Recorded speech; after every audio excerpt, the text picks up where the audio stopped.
A new, true, democracy. Churchill once said, democracy is the worst form of government, except for all the others. Majority rule often means mob rule. But it's hard to get rid of the 51% win idea. 51% of the people can thwart the will of 49% of the people. Hardly fair. If you ask for 75% for a win, you have minority rule. 26% of the population can then thwart the will of 74% of the population. That's not fair either. But it's better than having one person decide for everyone, or simply impose their will on everyone. And then there's the idea that most voters are less than well informed, and some are not too bright. But again, at least we all have a voice, don't we? But to me, the biggest problem is our adversarial party system.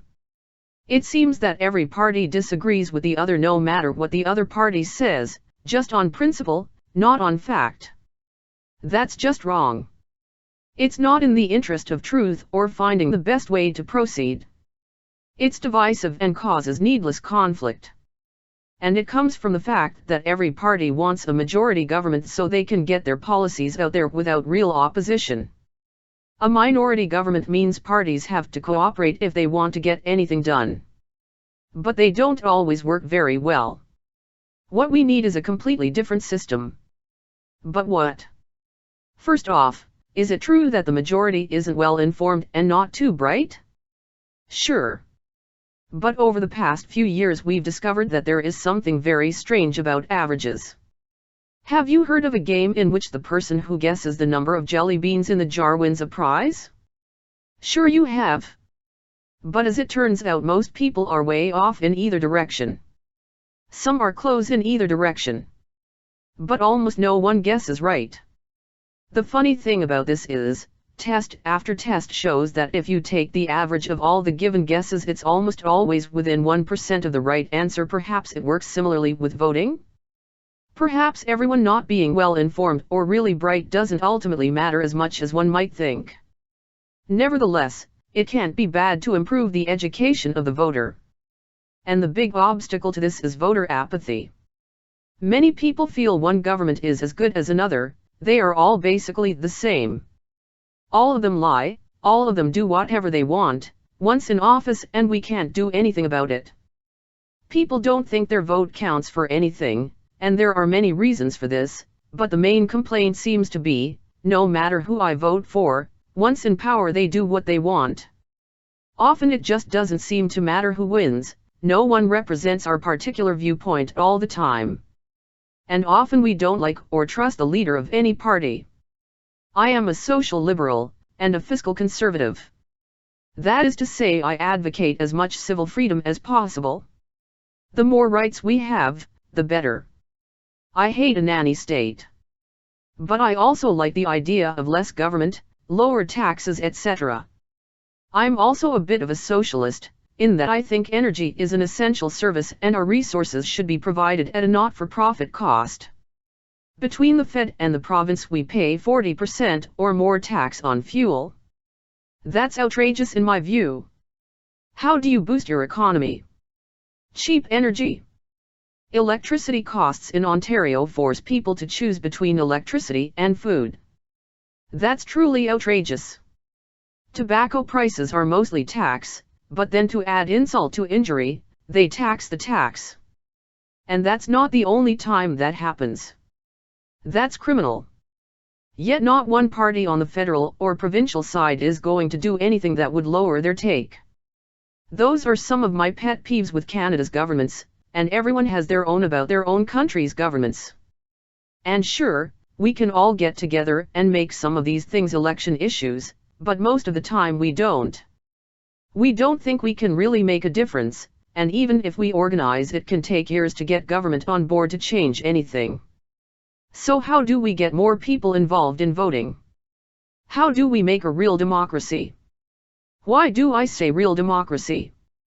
Because there has never been a real democracy where the voters actually have the last word on everything. Why?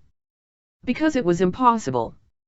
This is, in fact, the first time in history we actually can create a real democracy, run by all of us. Why do we elect representatives? Because government is a full-time job and not all of us want to be nor can be in politics. We hire people to do the job for us so we can get on with our lives. That's the theory. There was no way we could vote on every issue even 40 years ago. But now we can. Everyone has a cell phone or the internet at home or at the office. 5 minutes a week would be more than enough time to log into a secure site, checkmark all your preferences and perhaps even comment on how you'd like to see a bill changed. All of us have an opinion, and we're more than happy to give it if it actually makes a difference. I guarantee many more people would vote if they thought they had a real voice. But that would take a completely different system. Yet not that much would actually need to be changed. And while I'm talking about Canada, any country could benefit from this. The role of the government would become bringing issues to our attention, educating us on the issues with real facts from many perspectives, and then coming up with several solutions for us to choose from, including, do nothing. The media would play an important role in this too, obviously. One thing that would change is, we'd have a far less adversarial party system.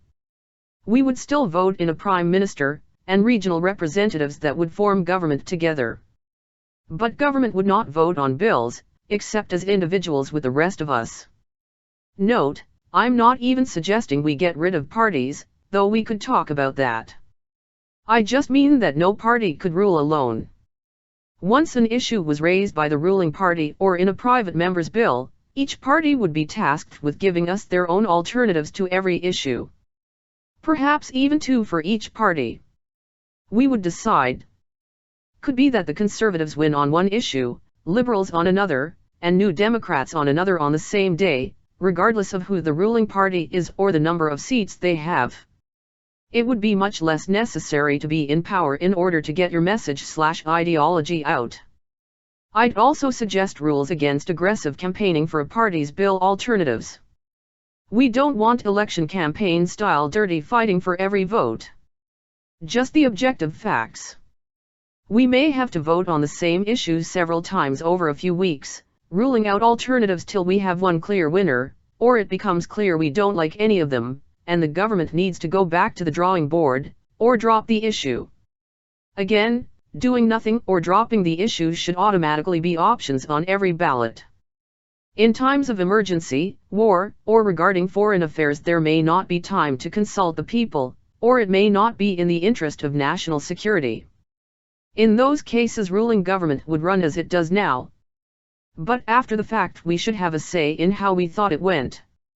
Another thing I think is criminal is lobby groups like Big Pharma or the NRA in the US. No special interest group should be allowed to influence legislation by donating money to a particular party or campaign. They would, of course, be allowed to make their case, but in the end if we're the ones with the final say, influence peddling and corruption would be drastically reduced. Of course, what keeps it all together is that no party could give us a choice that is unconstitutional, such as something that is against our Charter of Rights and Freedoms. And, though it might take slight modification of our Constitution to make this work, the Canadian Constitution is one of, if not the, best constitution in the world when it comes to protecting individual and multicultural rights and freedoms. That helps prevent mob rule. That also means every alternative bill would have to pass a constitutional test before it was presented to us, instead of waiting for costly Supreme Court challenges. Would we really need a Senate? We, the voters, along with a special ruling on the constitutionality of a bill, would be the House of Second Sober Thought. A Senate would be redundant in Canada's case. I suggest starting this at the municipal level. The mayor and council would present us with their issues and plans for the city, including alternatives. They would solicit our opinions, base their plans on that, and we would decide.